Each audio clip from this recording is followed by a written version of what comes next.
A Chicago woman who lost her home in a flood last July is still fighting to return to it. Yeah, she put her trust in a restoration company recommended by people, I should say, in her condo building. WGN's Patrick Elwood is here with more on her ongoing water woes. Micah and Ray, good evening to you. It is a slippery slope. You're in a hurry to hire somebody to start the job and get you back to the place that you call home.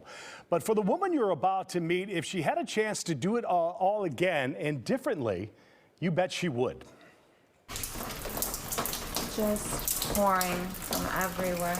Into every life, a little rain must fall is the saying.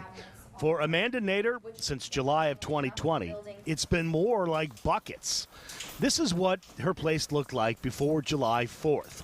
But then a neighbor 2 floors above in her South Loop condo had a fire caused by rags left close to some combustible wood stain on a very hot day. It started a mini explosion and a fire, and the sprinklers went off and did their jobs, and it rained in here for about 4 straight hours.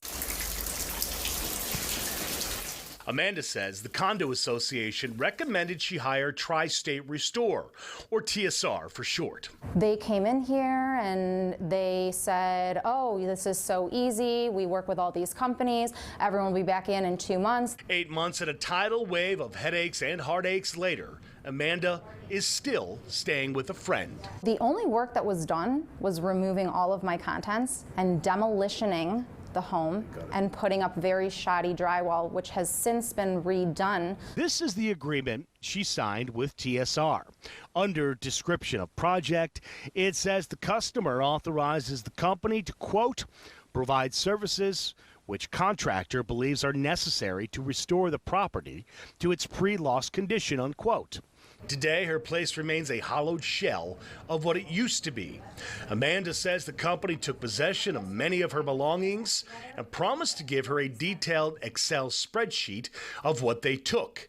A restoration expert we spoke with says the industry standard is for the company to document all personal belongings before they leave the property. When I finally did ask them to send me stuff, this is how I got the information. For months, she was denied access to her clothes, shoes, electronics, and more. TSR did eventually send her an inventory list, kind of, she says. Ended up getting 8 pages of a list, which included no items of value. Like paper clips, kitchen pots and pans, and get this, notation of her undergarments. They also labeled a lot of very inappropriate and unprofessional items. But nothing of her sentimental heirloom items or big ticket items like furniture or appliances. She was told, as it relates to the appliances, they were being donated to charity, she says, without her consent. And I said, well, that is wonderful, and I love that you guys are charitable. But she wanted them back. And they said, oh, you can't do that. Once you sign the contract with us, we take ownership of the appliances. Amanda then fired TSR. Within a few days, her place was broken into. Somebody pried open the door, took all of the construction equipment and other restoration materials. Amanda filed a police report. WGN went to TSR Chicago office looking for answers. Hi, I'm Patrick Elwood. I'm with Channel 9. How are you? I'm here to talk about the Amanda Nadhir. She contacted us saying that she hired you guys. No work was done for 3 months, and then you took all of her possessions, and you're not giving them back. One of the business owners, Richard Greenwood, you mind not filming without my permission, please? Fair enough. Offered this explanation. The reason why work was delayed was because the crew got COVID, and then the person who inventoried the items ended up stealing them and is unaccounted for to this day. And it just so happens on the day before I visited, the person who was putting Amanda's things together to return to her got COVID too. A check of court records shows the company has operated under different names in recent years. There is a history of court judgments involving other frustrated clients. Amanda also filed a complaint with CPD against TSR for deceptive practices, though police found her claim to be unfounded, and they have closed the case. That's because Melrose Park police are investigating TSR's claim. TSR told police Amanda's property was stolen while being stored in a Melrose Park warehouse. As for CPD and the condo break-in allegations, that probe has been suspended for a lack of information. There were no cameras in and around her place, so there's no way to tell who is responsible. You still want 2 or 3 bids. So you have to have more information about these contractors, and especially when you're using restoration companies. Steve Burness of the Better Business Bureau says Tri-State does not have its seal of approval.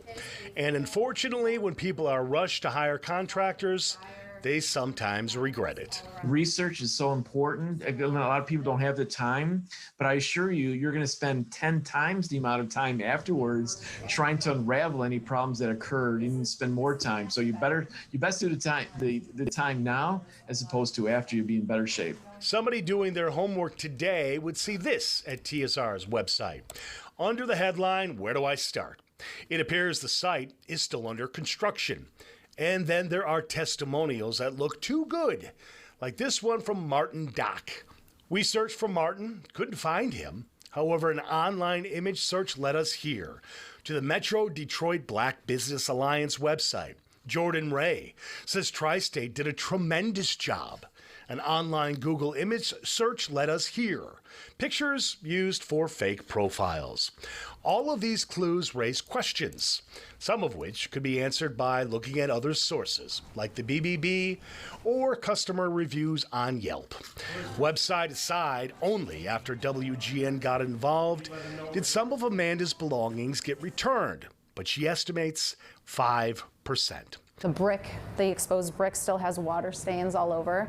Amanda says at this point, she's out at least $45,000, all things considered, for replacement clothes, shoes, hiring another contractor, and eventually having to replace furniture and, oh yeah, those appliances, all of which when she moves back in one day.